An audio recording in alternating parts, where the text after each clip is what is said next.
En este video vamos a hablar sobre el proceso mediante el cual las plantas transportan agua y nutrimentos desde el suelo hacia todos los lugares de la planta.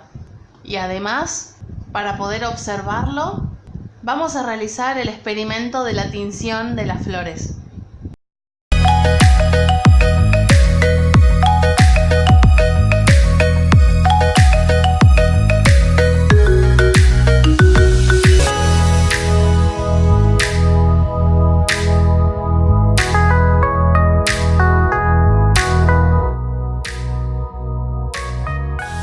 Los materiales que vamos a utilizar para el experimento son los siguientes: agua, tijeras, una cucharita, vasos, colorante vegetal o alimentario.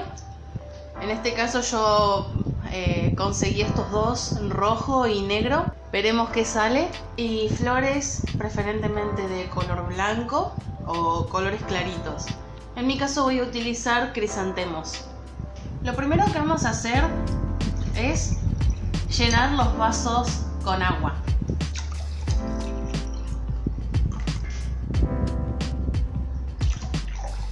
Yo voy a utilizar 3 vasos, pero en uno no voy a poner colorante para que podamos al final del experimento observar qué cambios hubo en los vasos que sí hubo colorante.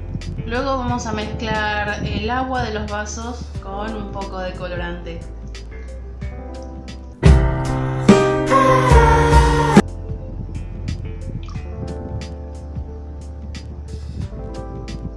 Una vez que tengamos los vasos ya con el agua con colorante, tomamos las flores y les vamos a realizar al tallo un corte en diagonal, ¿sí? De esta manera. Así. Esto es para favorecer el contacto del tallo con el agua. Y una vez recortado, lo metemos en el vaso con agua con colorante. Y como ya dije, voy a poner una flor en agua sin colorante para después poder observar las diferencias con las flores que sí están en agua con colorante. Ok, de esta experiencia podríamos deducir que las flores que tienen agua con colorante van a terminar tiñéndose del color que teñimos el agua. La pregunta es, ¿por qué? ¿Cómo es que pasa esto? La flor se bebe el agua y como esta es de un color, la flor se mancha. ¿Cómo pueden beber agua las flores? ¿Acaso el agua trepa por la flor? ¿Qué es lo que ocurre? Las plantas transforman la energía del sol, el dióxido de carbono del aire y el agua y las sales minerales del suelo en alimento mediante el proceso llamado fotosíntesis. Como la fotosíntesis se realiza en las hojas, tiene que existir un mecanismo de transporte para que el agua y estas sales minerales disueltas asciendan desde las raíces hasta las hojas. Este transporte se lleva a cabo gracias a la acción de dos fenómenos físicos: la capilaridad y la transpiración. Para entender el proceso de capilaridad tenemos que recordar dos propiedades importantes del agua.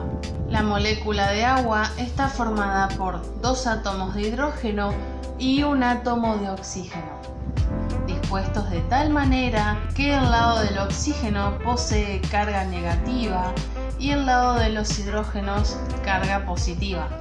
Esta diferencia de cargas es lo que hace que la molécula de agua sea polar. Como las cargas de distinto signo se atraen, las moléculas de agua se van a atraer entre ellas. Esta propiedad del agua se denomina cohesión. También, gracias a la polaridad del agua, esta presenta una gran atracción por otras sustancias distintas a ella. Por ello, se dice que el agua tiene también una elevada adhesión. Una vez explicado esto, ya estamos en condiciones de poder explicar qué es la capilaridad.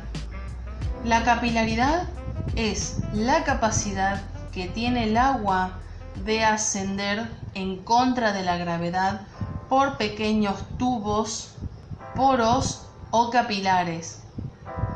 El que el agua pueda desafiar hacia la gravedad se debe a las propiedades de cohesión y adhesión que tiene la misma.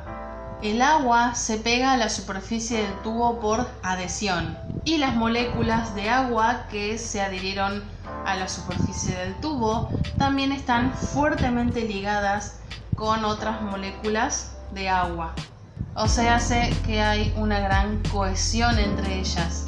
De este modo, las moléculas que se agarraron al tubo arrastran a sus moléculas vecinas tirando de ellas hacia arriba. Y así es como el agua puede trepar.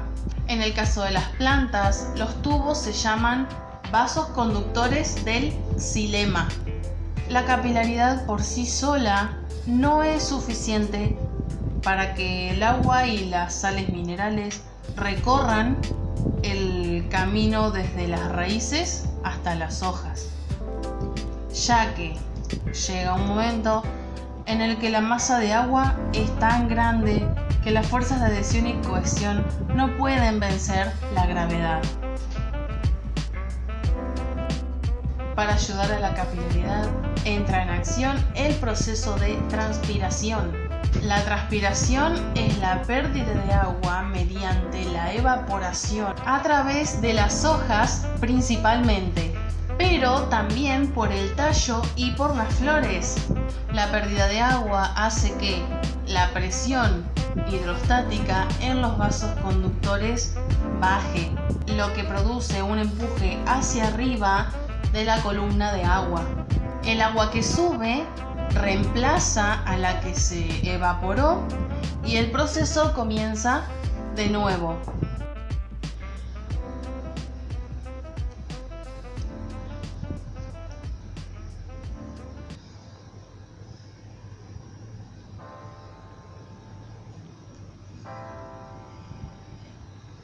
Bueno, si bien apenas pasó media hora desde que empezamos a hacer el experimento, ya podemos notar un poco cómo la flor, que tiene colorante rojo, se va tiñendo apenitas. Podemos observarlo. A ver si... Ahí. Un poco en el medio. Claramente se puede apreciar que se está tiñendo, y si la dejamos más tiempo, más aún se va a teñir. ¿Sí? Acá se puede notar también.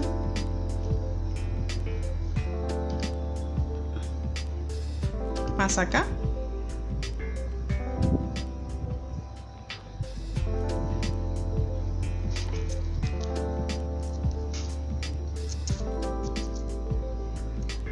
Mientras que todavía la flor que está en el colorante negro no presenta cambios.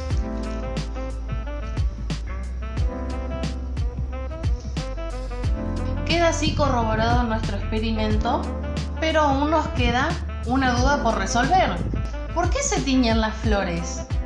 Si cortamos una flor de su planta madre, esta se va a marchitar rápidamente, porque queda desprovista de agua y nutrientes. Pero podemos prolongar su vida si la ponemos en un recipiente con agua. Así al menos va a poder sustituir el agua que se evapora por transpiración.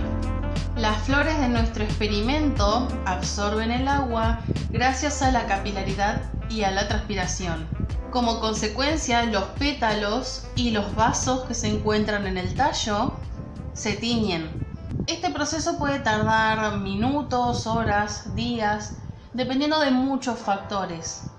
También es posible que los pétalos no se tiñan completamente.